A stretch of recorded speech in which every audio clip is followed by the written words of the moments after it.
Alright, welcome back. This is part 4 of our journey through New Game Plus 7, the hardest of the New Game Plus run-throughs, which so far has been true and not true simultaneously. I might have the mic too close again.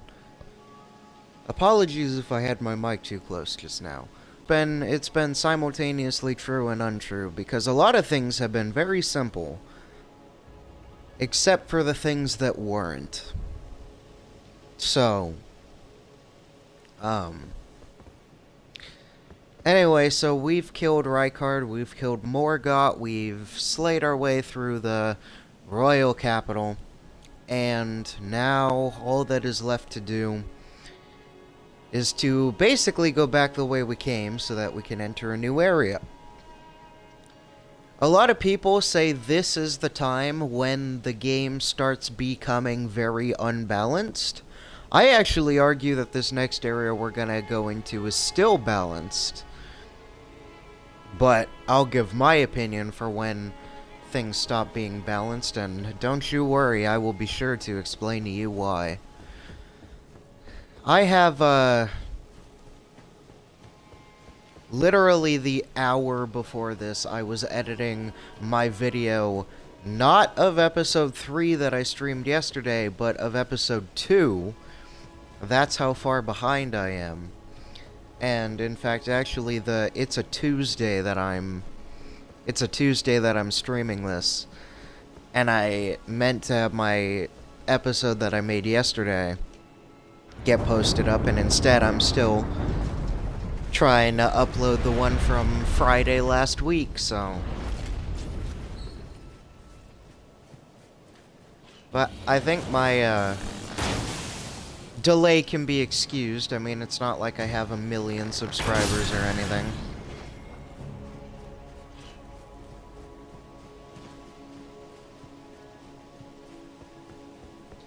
So, and then as I said last episode, like, I was very tired when I was recording that. I was very exhausted, so actually trying to have the typical streamer energy just didn't really work for me. And all of the, like, editing and stuff that I've had to do has also taken its toll, but I would argue probably not to the same extent.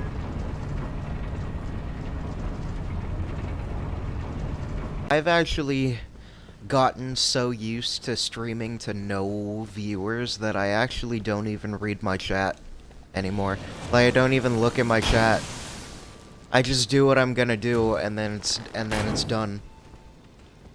Like, I barely pay attention to if anybody's saying anything. 'Cause usually no one is. Part of that is because of the time that my streams go, because I'm usually streaming at like 11 o'clock, like during the day.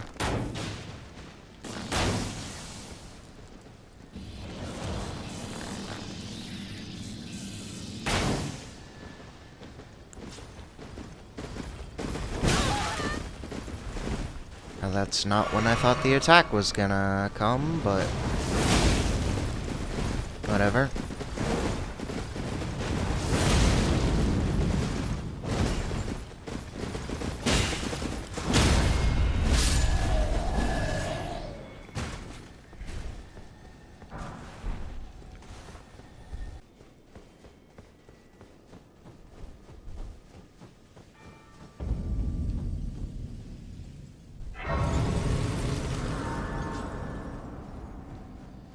Alright.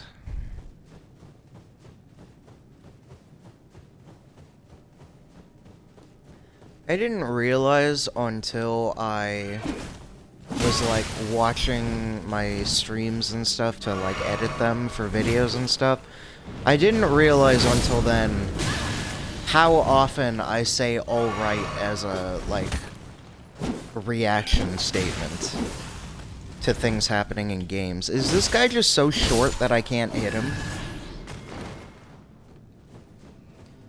Okay, I was gonna say, if they made an entire character dedicated to me not being able to hit him, That would have been, like, really annoying. But anyway, yeah, as a reactionary statement, I tend to say alright, like, a lot.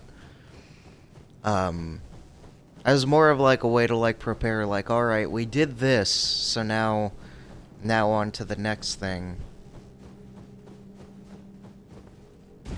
There are a lot of fun parts about Elden Ring, but I also feel like there are a lot of parts that just kind of feel like a laundry list of, like, or a chore list of things to do. It's like, alright, go here, kill this guy, go here, use this lift, go...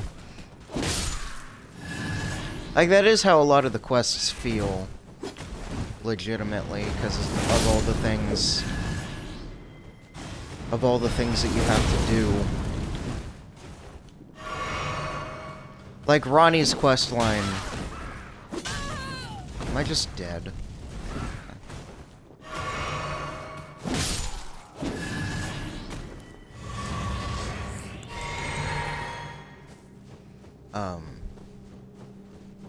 Yeah, for like Ronnie's quest, for example, like all the things I have to do just to get the portal to access Radon to work.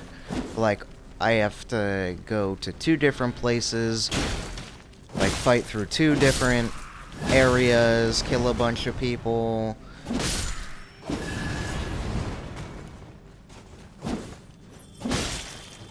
And then I have to, like, actually get to the area where the lift is and activate the lift, then walk through all of Caelid to be able to access the portal.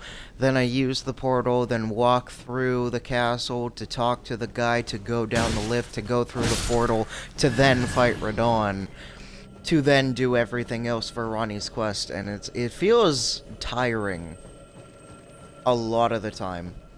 Like, it really feels tiring sometimes. Just the amount of thing. And so that's why, like, I enjoy Elden Ring, and there are things about Elden Ring that there are concepts that are explored in this game that if they were also explored in the same way in any other game, that other game would probably be one of my favorite games. Like, I enjoy this game. I could never call it one of my favorite games. You, please, I can read them. Your fingers. Turn back.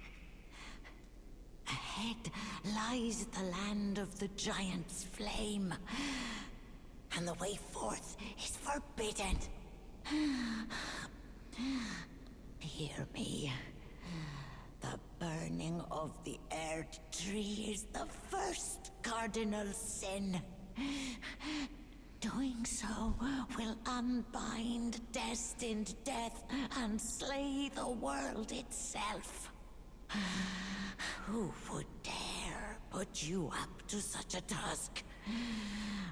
Most certainly not the fingers. Watch me do it anyway.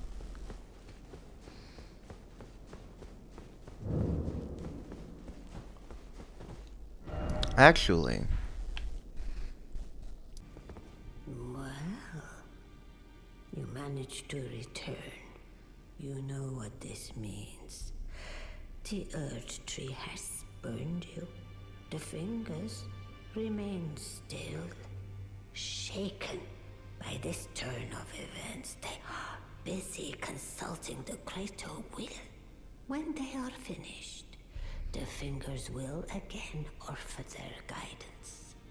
But thousands, if not tens of thousands, of moons must first pass. No matter for me, but you. How will you ever manage to wait? My, oh my.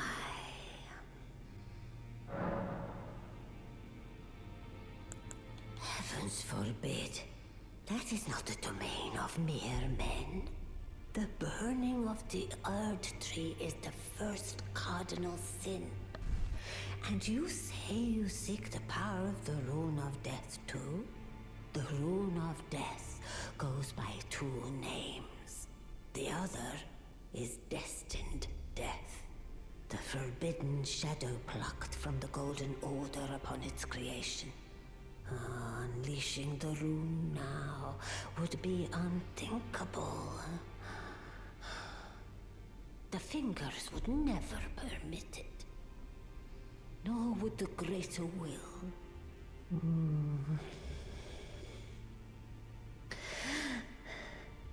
But here we are. The Fingers dormant, severing our link to the Greater Will. The realm and all life in ruins. Impossible events transpire beyond the ken of the Fingers. Who is to say that the cardinal sin must be cardinal forever? Go on. Finish the job. Take the course you deem most worthy. You must find kindling.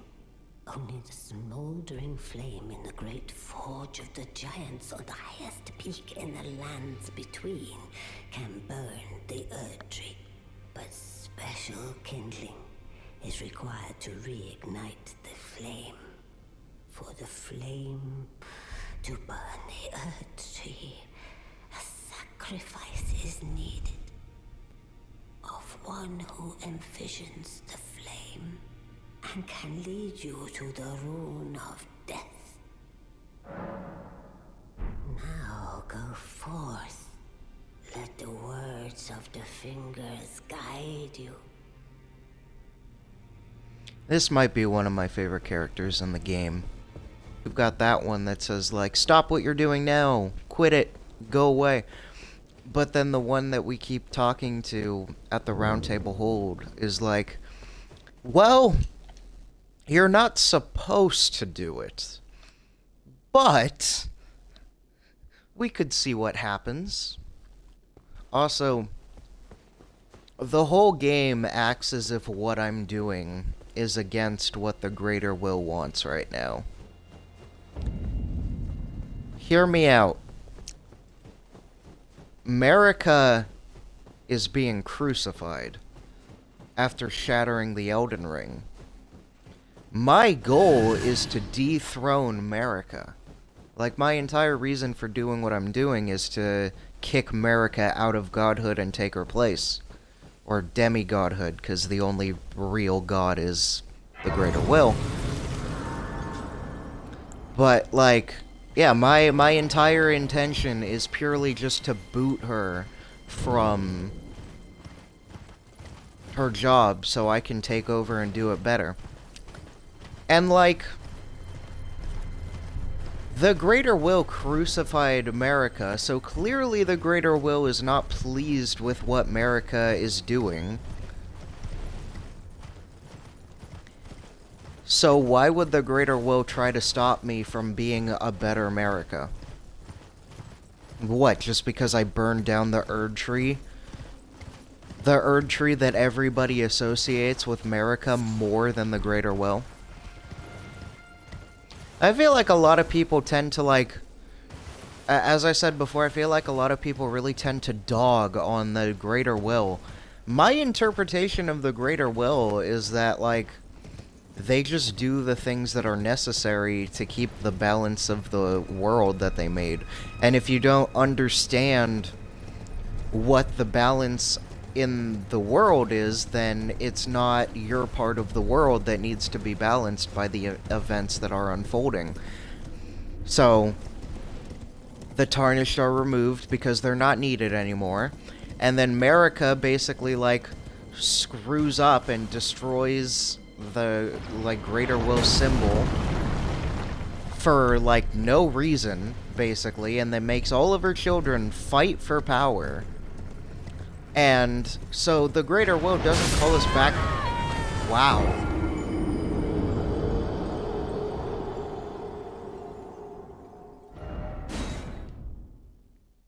That felt extreme. Like, that could have done almost that amount of damage. It's because I hesitated, though. That's why the arrow hit me. Any other time, the arrow doesn't hit me, but I stopped for a second.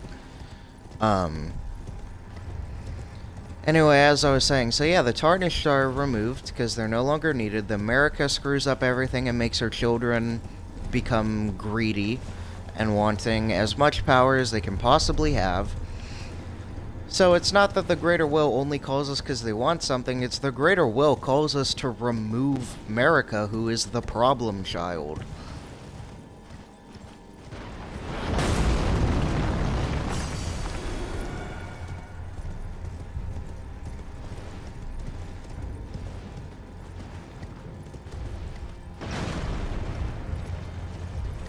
That's all that it is.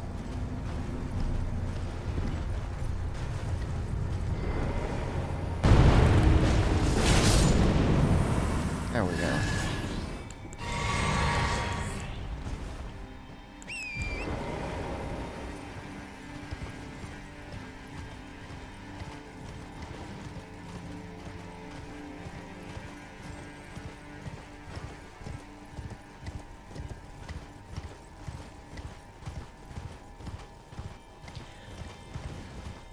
This is gonna be like needless philosophical talk, but I feel like a lot of times when people don't understand why something is happening, they automatically assume that it's bad. Is that if people don't know the reason for something happening and they can't possibly figure it out for themselves, it must be a bad thing.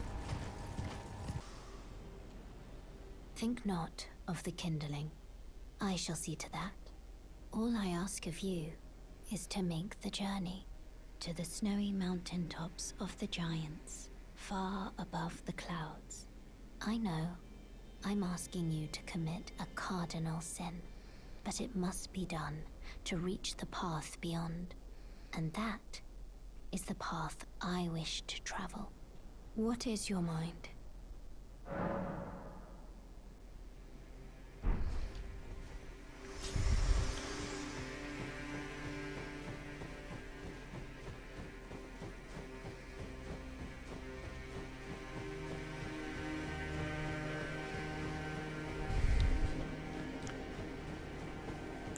Alright, we haven't fought X-Zyx yet. We haven't fought my favorite of the Wyverns.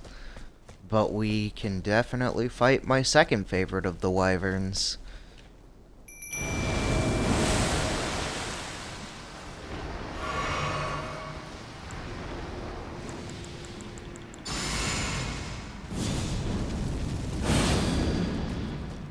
Swear to God, Mimic Tier, if all you do is buff yourself in a corner, like you did with Bale, while I fight this thing by myself, I'm gonna kill you myself.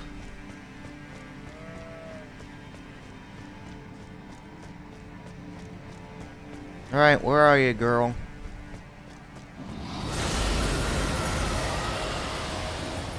Found you. Yeah, I was gonna say, that doesn't look good.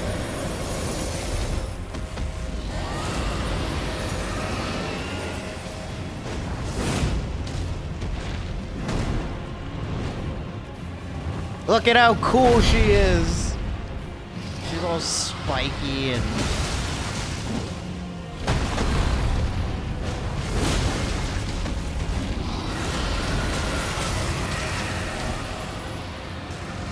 She's also one of the most dangerous wyverns in the game. Oh, in the base game, anyway.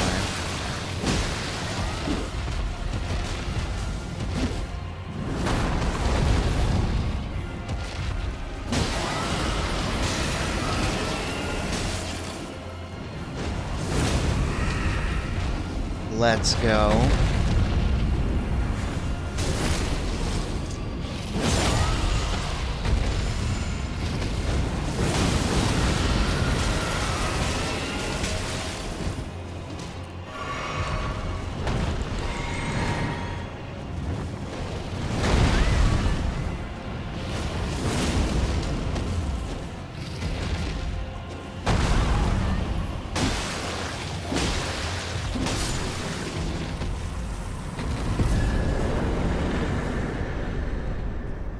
This weapon is really effective against wyverns, I guess. I did not realize that.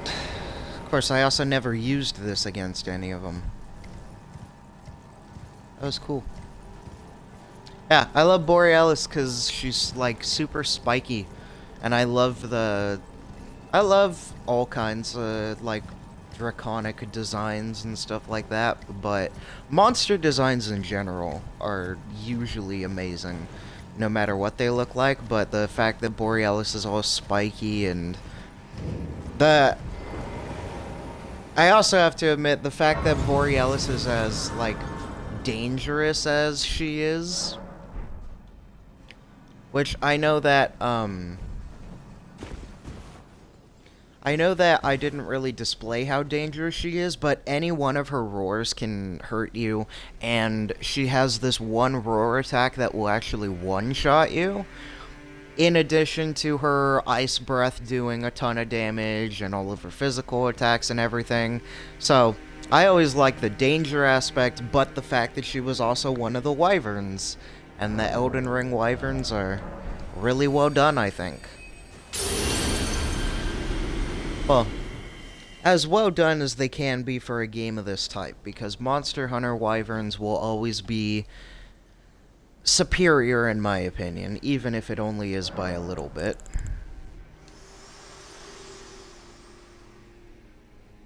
Spoken echoes linger here. Words of Queen Marika, who vanished long ago. If you wish, I will share them with you. In Marika's own words, hark, brave warriors. Hark, my Lord Godfrey. We commend your deeds. Guidance hath delivered ye through each ordeal to the place ye stand. Put the giants to the sword and confine the flame atop the mount. Let a new epoch begin, an epoch glistening with life. Brandish the Elden Ring for the age of the Erd Tree. There's a surprise dog right there. That still hit me, even though I made a point to avoid it. Unlucky, I guess.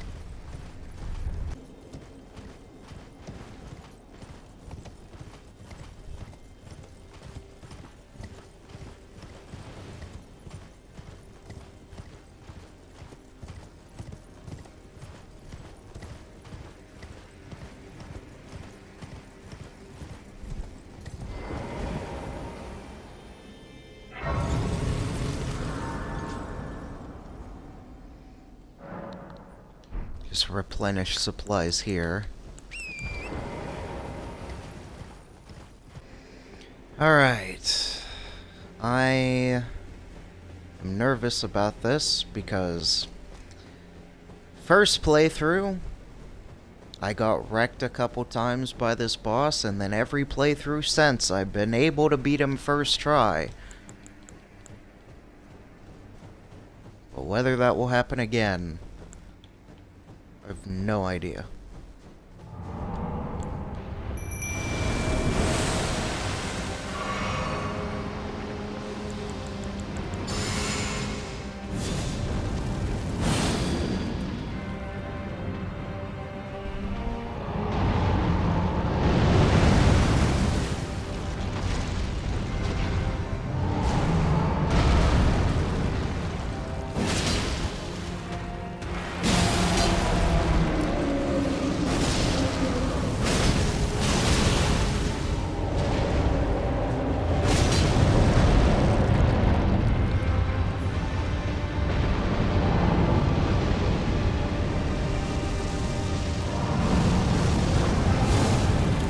No, not that, not that, anything but that.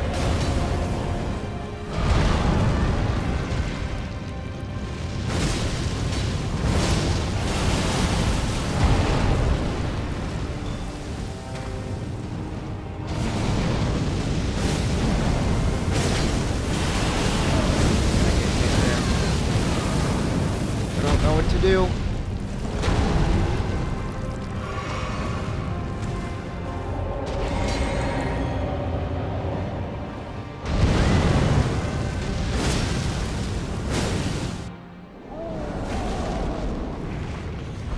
Okay, this is a good first attempt, if nothing else.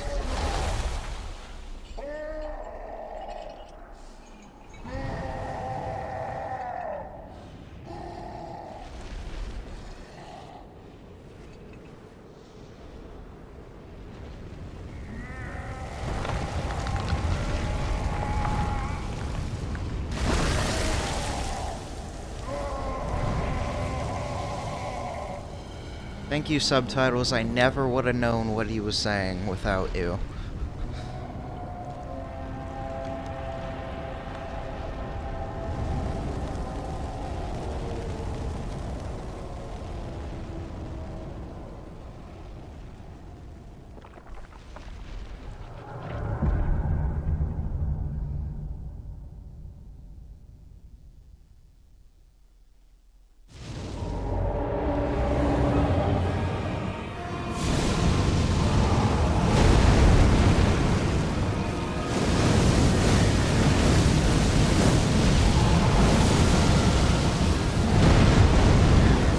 Again.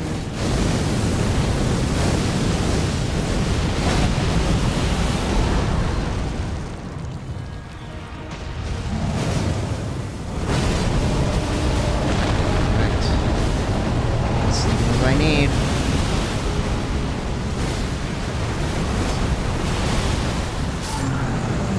All right.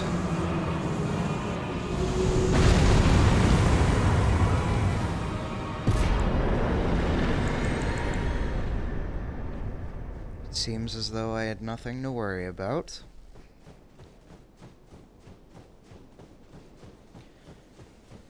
That whole, like, eye thing and him having, like, a whole nother face on his chest, it works as a, like, oh, that's weird type of design.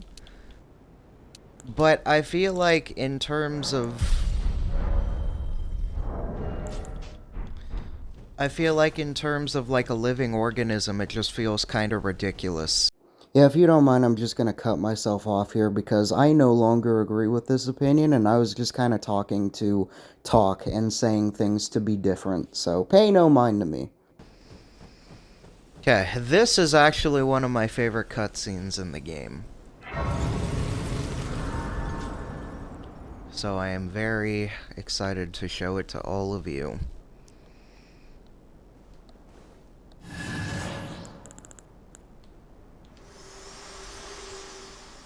Are you prepared to commit a cardinal sin?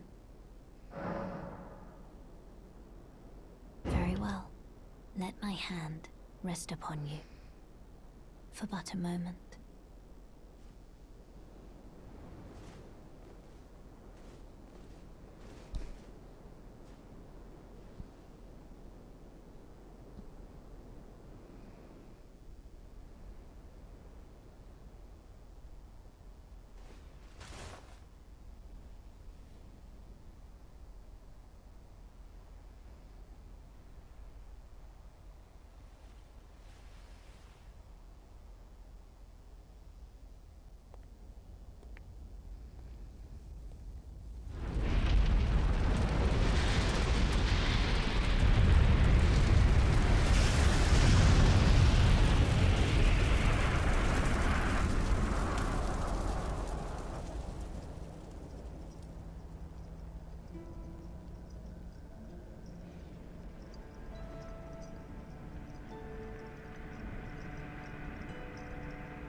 O Erd Tree, you shall burn.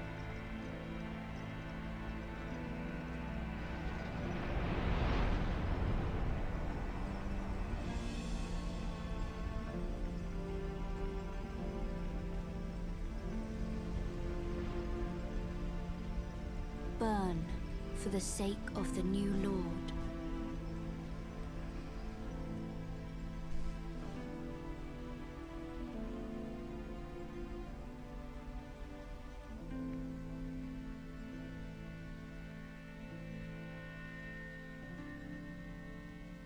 Thank you for guiding me here.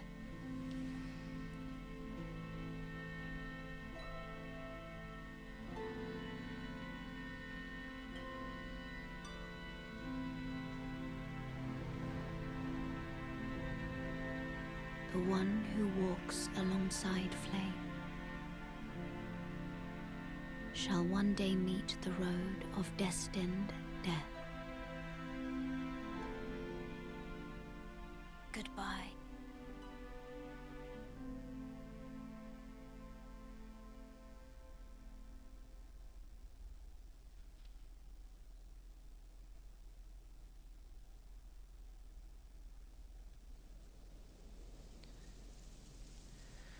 See, and that's how you know that in terms of, like, character design and story and stuff, From Software knows what they're doing, because I don't even have that big of an interest in Melina, but that cutscene makes me, like, every time I see it, it's like I feel like I've taken her for granted.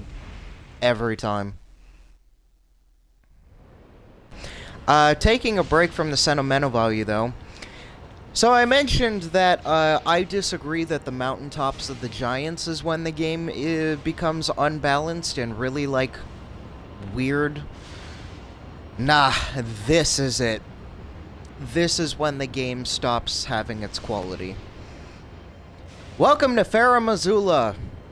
In my opinion, the worst part of this entire game, and I will die on that hill. This is nothing but platforming, annoying little enemies and mini-bosses, and some of the worst designed bosses in the game.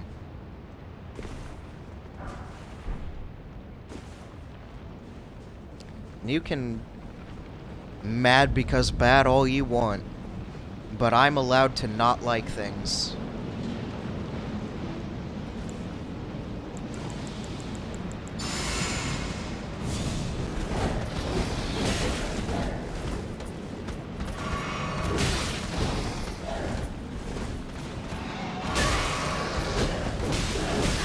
Yep, I'm just gonna die. I'm just gonna die.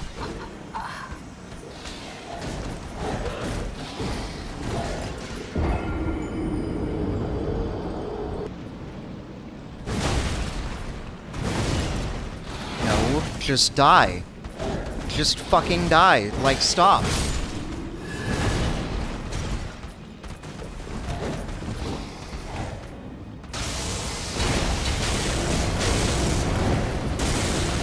Now there's more of them.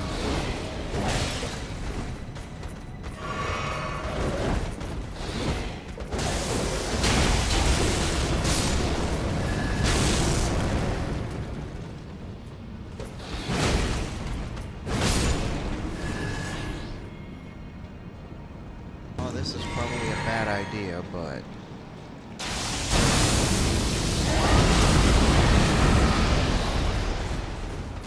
yeah, it really was a bad idea, because it did barely anything to one of them.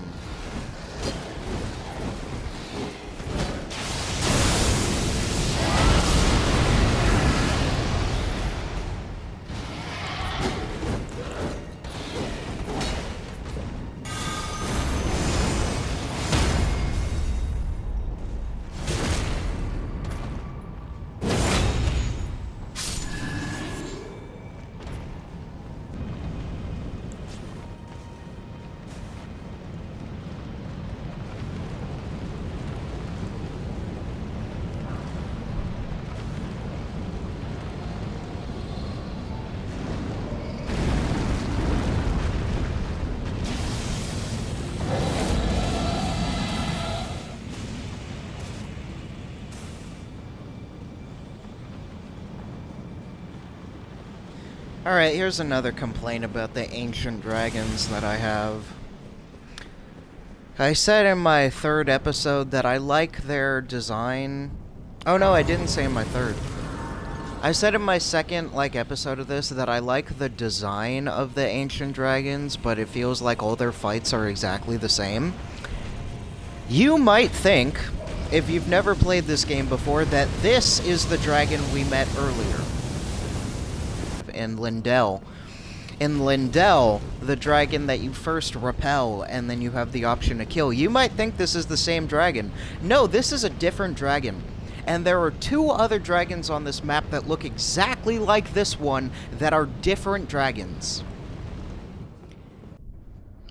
Hey, this is me as I'm editing once again, but I figured that I would try and give you a better explanation as to what my criticism of the Ancient Dragons actually is. Because once I'm in the moment and gaming, it's kind of hard to get my real point across. And I also just have to say, I am a dragon nerd. These things matter to me, which is why I've said it like 100 times. Anyway. So, my main complaint about the Ancient Dragons is that there seems to be basically no difference among any of them. And here's what I mean. So, in Caelid, we have these little wyverns that they're the same as all the basic enemies. You kill them, you go to a site of grace, they respawn. They are unnamed, they just serve as mini-bosses that you can run past or fight.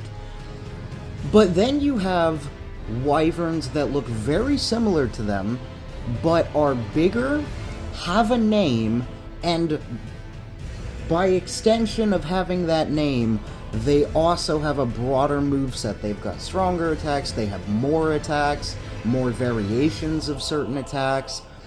And then we go to the magma worms, and in magma worms there's not too much of a difference, but I find the unnamed ones are just these dark-looking creatures. Like, their whole tone of the color of their skin is very dark. They're just these brown dragons. And then you go to Makar, or Theodorix, and Theodorix is bigger, has more variations to some of his attacks, and he has orange bits on his face that mark him as visually distinct from the other magma worms. Then we go to Farum Azula, and we see 4 different ancient dragons, at least 4 different ancient dragons that are unnamed, that all have the same moveset, which is fine, because we see that with the unnamed wyverns, they all have the same moveset, so that's fine. But then we go to the named ancient dragon, Lansax, in Lindell, and there's basically no difference.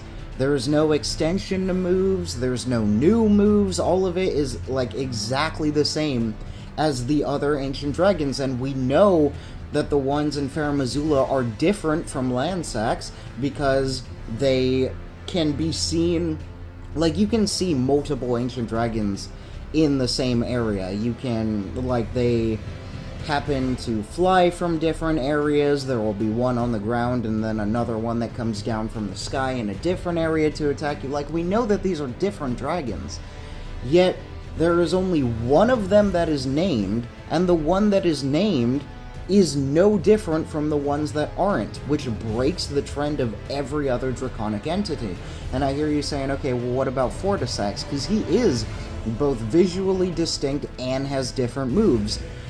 Yes, but he is also underground, and you have to do an entire quest for somebody in order to access him. And I just feel like for Fortisax to be the only one of the ancient dragons that is special, despite being not the only one that is named, just feels weird. Like, when it comes to Lansax and the other dragons, it just feels kind of lazy. Like, why is one of them named while the other one isn't? It just feels weird to me, and the fact that you don't see it anywhere else is why this bothers me. Okay, so returning to the sentimental thing, it really struck me the first time I played how there were so many people, like, in here before. There were so many other people that would sit on the chairs and stand by the corner and stuff, and then as soon as we burned the Erd tree, they die.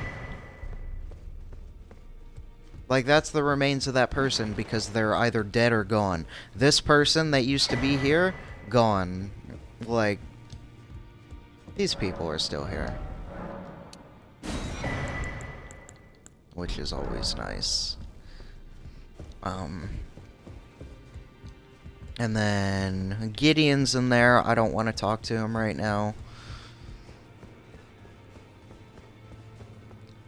And then we have you, who I met earlier in Limgrave.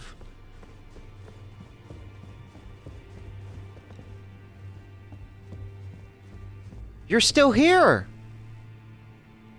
I've never been able to talk to her after... 'Cause I've never come here in between the fire giant and taking Destined Death. Do you have special things to say? I see. What use do you have for me now? I am a finger reader. I will remain here until their dialogue ends and the fingers speak again. Do as you please.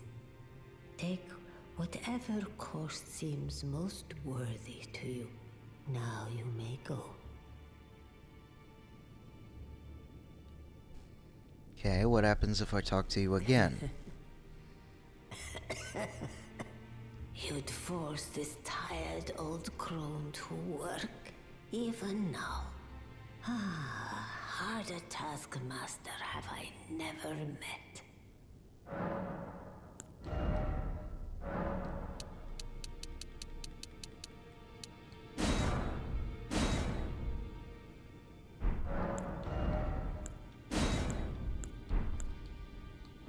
Okay. Now, go forth. Do what you believe is right.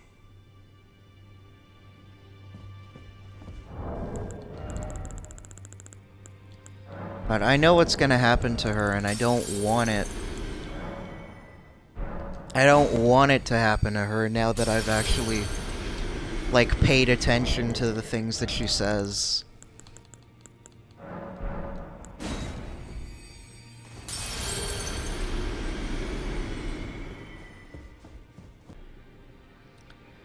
I should mention that we still have, like, plenty of things to do in the game. I am going through the main story first, and then after the main story is gone through, we'll do all the extra things. We'll go into the tunnels, we'll do all the Ever goals, we'll go into this area. Like, we will do the extra things, but I'm trying to go... I'm trying to go through the main story because I feel like that's what the most people are going to want to see.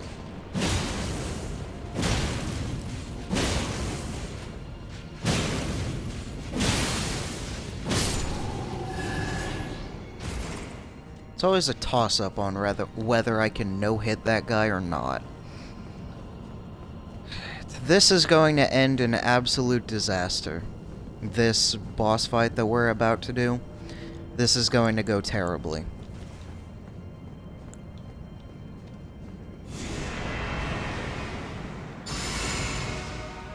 Don't... Alright, welcome to the Godskin Duo. This is the worst boss design ever, because it's not a boss design. It's designed bosses together in a room.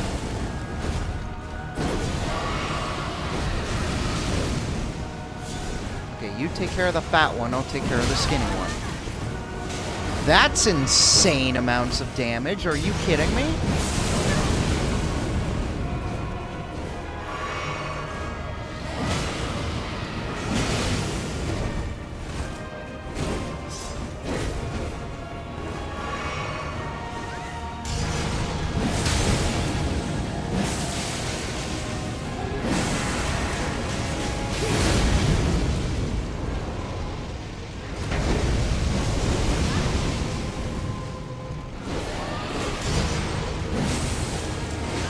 I'm too far away.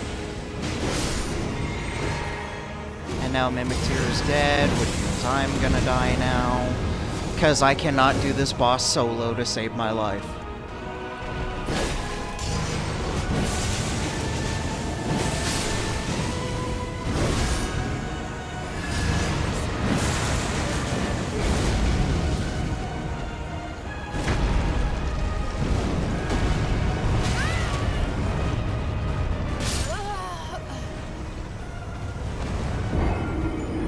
Sometimes he does that and deflates, and other times he just camps your fucking body. This is legitimately, like, bad design. You cannot possibly tell me that it is defendable. Like, we just put two bosses in the same room. They have no balance. They have no actual pattern put into them. Why am I heavy now, but I did this exact same thing before?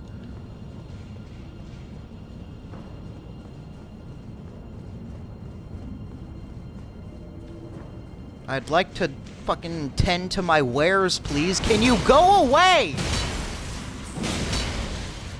Oh my god, no, you can't. Because you have to fucking be maximum amounts of annoying!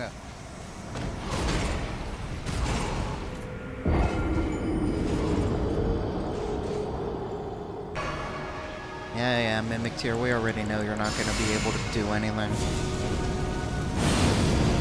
I just spawn you here for the numbers advantage. Wow, the, like, second I show my face.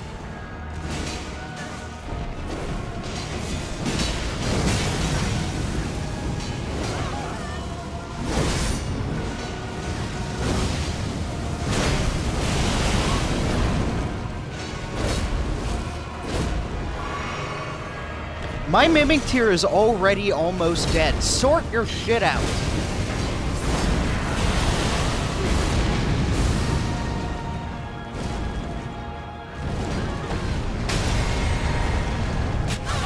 What the hell? Like, it's always a toss-up over whether he's gonna be able to climb over the damn thing, or if he's gonna get stuck. And I hate that it's never consistent. Why is nothing ever consistent in this game? Well, one thing's consistent. These bosses aren't made for shit.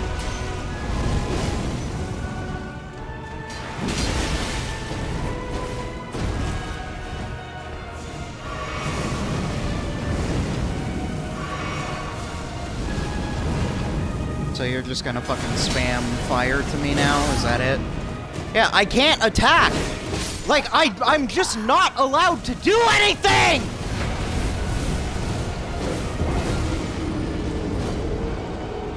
If I don't summon, I'm not allowed to attack, but if I do summon, my summons die in the first, like, 10 seconds.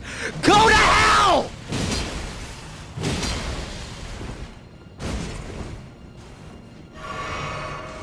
It's bad enough, I already have to— oh my god, okay, fine.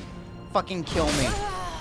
I'm not going into a boss with fucking 4 less flasks than I normally have.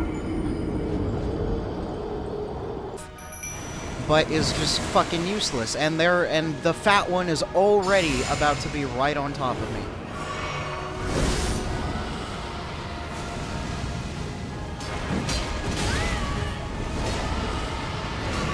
This isn't gonna be the run that we fucking beat him.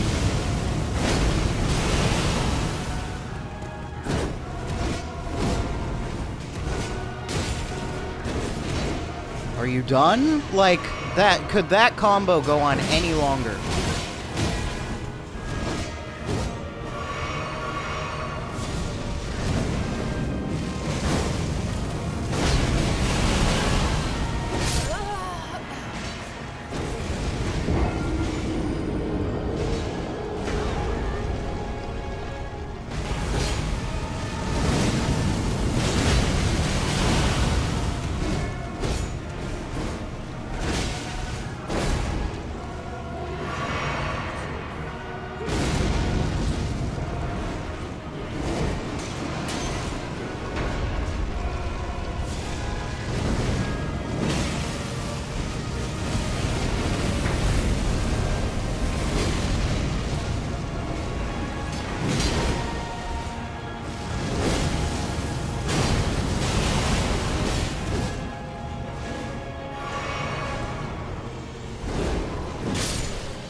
Yep, and now that Tisha's dead, I'm fucking dead.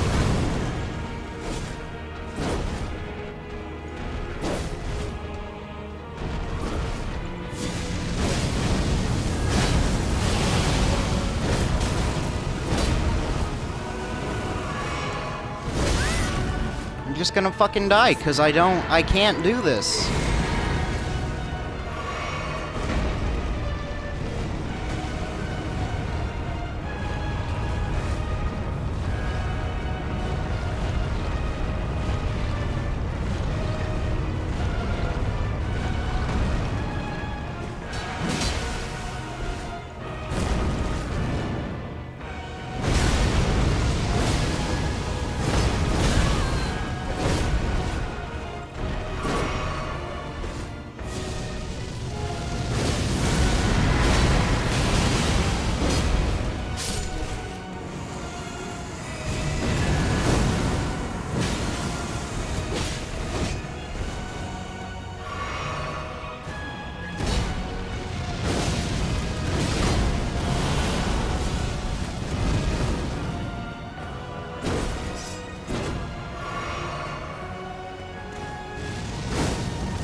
Yeah, it doesn't matter though, I still have to take on this guy.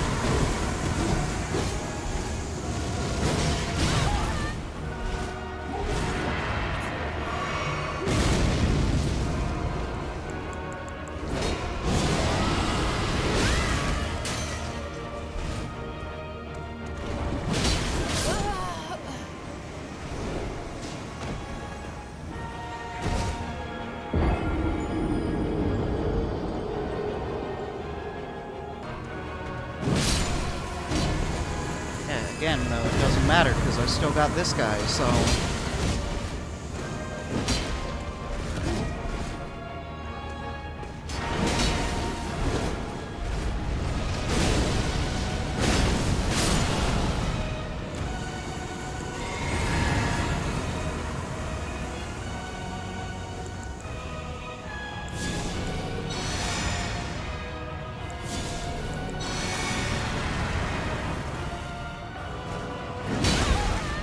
Really?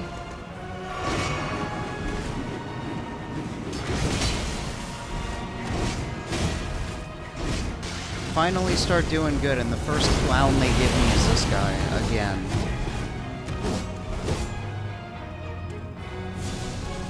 Oh, well now it's a duo again. Great.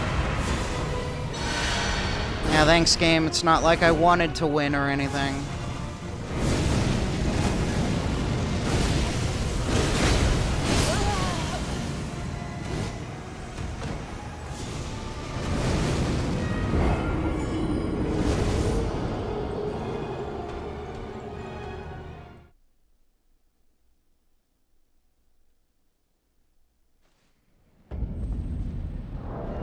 I can't fucking do this, man. I can't. There's no... like, room for anything. Oh, I have to end this right now, because I'm going to go insane if I try this anymore. I'm not doing this. That's it. That's all for today.